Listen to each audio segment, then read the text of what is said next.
ಮುಸ್ಲಿಮ್ರಿಗೆ ಅತ್ಯಂತ ಪವಿತ್ರವಾದ ಒಂದು ಮಸೀದಿ ಇರೋದು ಜೆರೂಸಲೇಮಲ್ಲೇ ಕ್ರಿಶ್ಚಿಯನ್ರಿಗೂ ಬೇಕಾದ ಭೂಮಿ, ಯಹೂದಿಗಳಿಗೂ ಬೇಕಾದ ಭೂಮಿ, ಮುಸ್ಲಿಮರಿಗೂ ಬೇಕಾದ ಭೂಮಿ. ಅದು ನಮ್ದು ನಮ್ದು ನಮ್ದು ನಮ್ದು ಅಂತ 3 ಜನರಲ್ಲಿ ಸಂಘರ್ಷ ಇದೆ. ಎನಿವೆ, ಒಳಗಡೆ ಆಂತರಿಕವಾಗಿ ಇವರಿಗೆ ಪ್ರಬಲ ವೈರಿಗಳು ಪ್ಯಾಲೆಸ್ಟೀನಿಯರು.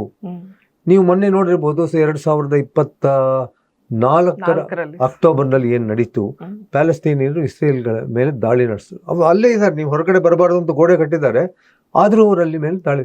ಪ್ಯಾಲೆಸ್ಟೈನಿಂದ ಇಸ್ರೇಲ್ ಮೇಲೆ ಪದೇ ಪದೇ ಹಲ್ಲೆ ಆಗ್ತದೆ. ಉದಾಹರಣೆಗೆ ಧಾರವಾಡದಲ್ಲಿ ಈಗ ಜೆರೂಸಲೇಮ್ ಇರೋದು ಧಾರವಾಡ ಅಂತ ತಿಳ್ಕೊಳ್ಳಿ, ಶಿವಮೊಗ್ಗ ಪ್ಯಾಲೆಸ್ಟೈನ್. ಸದಾ ಕಾಲವೂ ಪ್ಯಾಲೆಸ್ಟೈನ್ ಶಿವಮೊಗ್ಗದಿಂದ ಅಲ್ಲಿ ದಾಳಿ ಮಾಡ್ತಾರೆ ಅಂತಂದರೆ ಅವ್ರಿಗೆಷ್ಟು ಹೆದರಿಕೆ ಇರಬೇಕು. ಹಾಗಾಗಿ ಒಂದು ಆಂತರಿಕವಾಗಿ ನಮ್ಮ ಒಳಗಡೆನೇ ಇರುವಂತಹ ಪ್ಯಾಲೆಸ್ಟೈನಿಯರಿಂದ ಈ ನೆಲ ನಮ್ಮದು ಅಂತ ನೆಲ ನಮ್ಮಿಂದ ಕಸ್ಕೊಳ್ಳೋಕ್ಕೆ ಅವರಿಂದ ಹಲ್ಲೆ ಆಗುತ್ತೆ ಅಂತ ಒಂದು ಹೆದರಿಕೆ.